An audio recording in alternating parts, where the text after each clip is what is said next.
Hello दोस्तों, आप सभी का स्वागत है मेरे चैनल पर। और दोस्तों, आज हमारा टॉपिक है बाढ़ पर निबंध। प्राकृतिक आपदा में बाढ़ पर निबंध है आज हमारा सब्जेक्ट। इससे पहले चैनल को कर सब्सक्राइब, वीडियो को लाइक करें और वीडियो के लिंक को दोस्तों के साथ शेयर करें ताकि बाढ़ पर निबंध उनके भी जो कोई एग्जाम होता है उनमें उनके काम आ सके। तो चलिए, बाढ़ पर निबंध। बाढ़ एक भयंकर प्राकृतिक आपदा है। बाढ़ की भयंकरता इसकी विभीषिका वही मानता है या वही जानता है जिसके प्रत्यक्ष रूप से इसको झेला है। जब नदियों में बाढ़ आती है तो वह आसपास के क्षेत्रों को अपनी चपेट में ले लेता है। किसान की वर्षों की मेहनत, जिसके खेत बाढ़ के कारण नष्ट हो जाते हैं।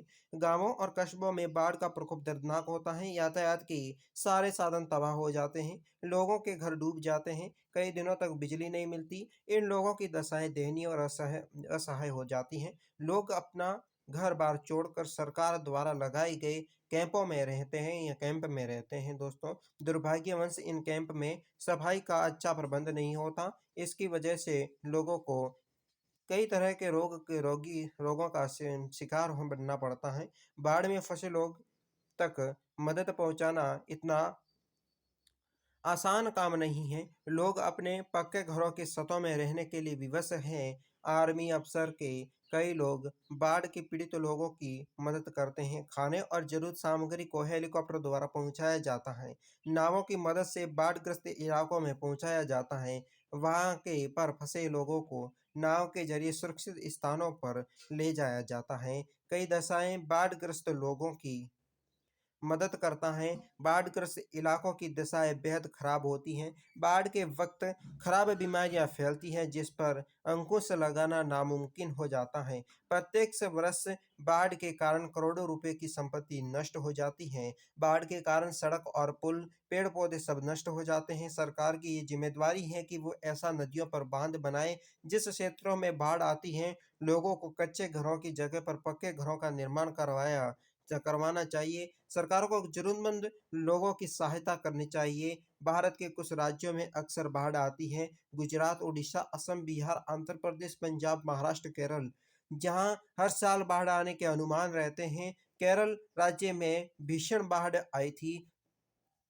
14 से अधिक जिलों में ने बाढ़ का प्रभाव बर्दाश्त किया है। इस बाढ़ में केरल में भयानक तबाही मचाई थी। कम वक्त में एक जगह की जरूरत से ज्यादा लगातार अधिक जल जमा हो गया था। बाढ़ की स्थिति उत्पन्न हो गई थी।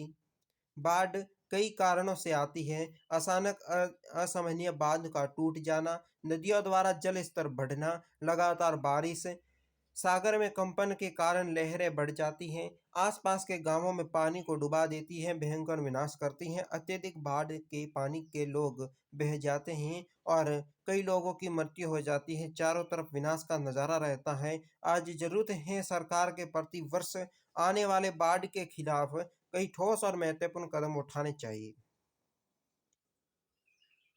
प्रदूषण, भूमंडलीय ऊष्मीकरण, लगातार वनों का उन्मूलन यानी कि कटाई जैसी गतिविधियां पर्यावरण को अनगिनत सालों को नुकसान पहुंचाती हैं।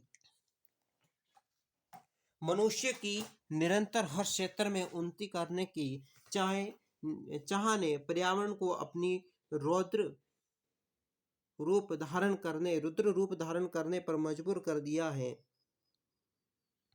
बाढ़ एक भयंकर आपदा है जिससे उस क्षेत्र में जनजीवन पर बुरी तरह से असर पड़ता है। बाढ़ का पानी लोगों के घरों के अंदर गली मोहल्लों तक पहुंच जाता है। अधिक बाढ़ का पानी कच्चे पक्के सभी घरों को तोड़ देता है।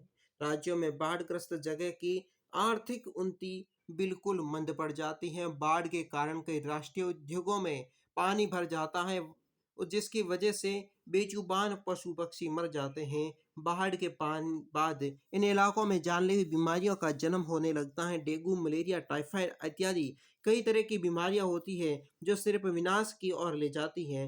बाढ़ के समय लोगों को ऊंचे जगहों पर जाकर बसना चाहिए। पहाड़ी इलाकों में बाढ़ का जल गांव और शहरों में पहुंचाना जाना चाहिए। लोगों को ऐसी जगहों पर सावधानी से रहने की जरूरत है। लोगों को बाढ़ के समय समय जरूरी सामान, खाद्य सामग्री उनके पास रख लेनी चाहिए। बाढ़ एक प्राकृतिक विपदा है, अचानक दस्तक दे सकती है, कभी कभी अचानक बड़ी चली जाती है और हमें घरों के सतह पर जाना पड़ता है।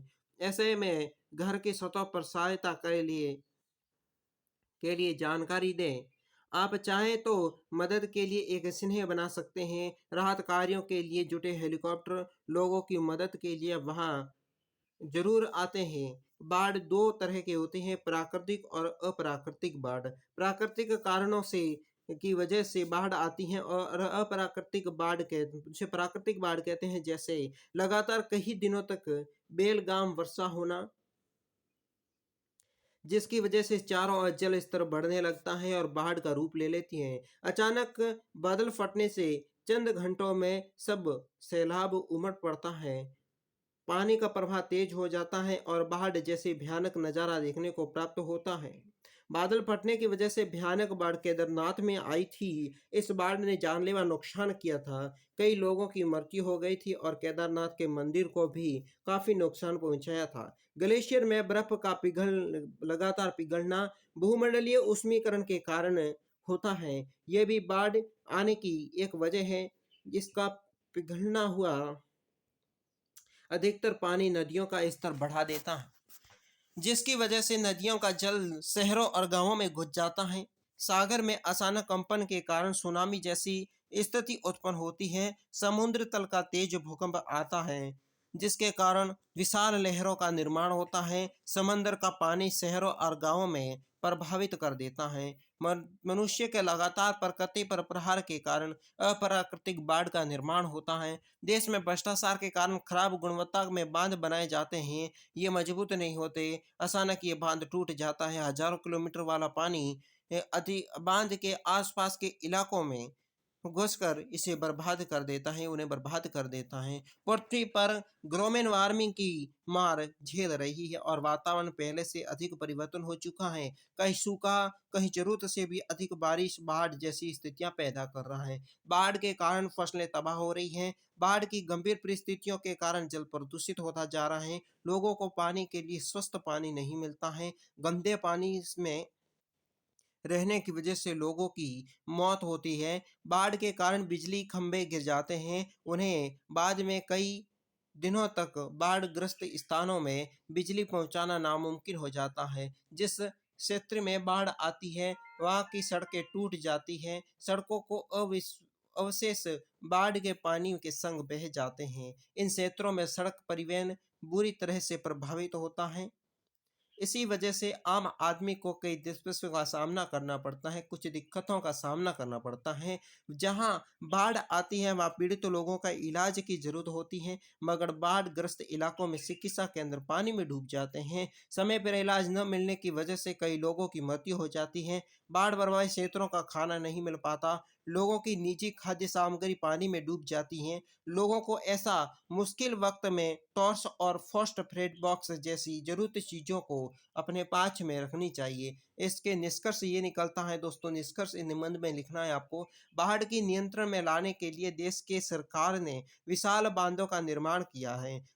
मजबूत बांधों का निर्माण अधिक होना चाहिए ताकि विनाशकारी बाढ़ से लोगों को बचाया जा सके। बाढ़ग्रस्त क्षेत्रों में उत्थान के लिए देश में सरकार के राष्ट्रीय बाढ़ प्रबंधन प्रोग्राम का आयोजन किया जाना चाहिए। यह योजना मुताबिक लोग अधिक से अधिक वृक्ष लगाएं। जो लोग निचले स्तर पर रहते हैं उन्हें ऊपरी जगह पर बसाया जाएगा। सरकार हर वर्ष बाढ़ के लिए अलग अलग बजट तैयार करती है। सरकार पहले से ही बाढ़ अपने की घोषणा कर देती है ताकि लोग समय पर रहते हुए अपने जरूरती या अपने जरूरी सामग्रियों के संग सुरक्षित स्थान पर चले जा सके। तो दोस्तों ये रही आज के जो बाढ़ के संबंधी निबंध था वह यही होता है समाप्त। चैनल को सब्सक्राइब करें, वीडियो को लाइक करें, दोस्तों के साथ शेयर करें और बाकी सभी निबंध हमारे चैनल पर उपस्थित हैं जो एग्जाम की दृष्टि से बहुत महत्वपूर्ण है, तो वे सभी निबंध आप जरूर देखें। आज के वीडियो में बस इतना ही और कमेंट बॉक्स में बताएं कि आपके पास की घटना कौन सी बाढ़ की कहां पर हुई है, वो हमें कमेंट बॉक्स में आप जरूर बताएं।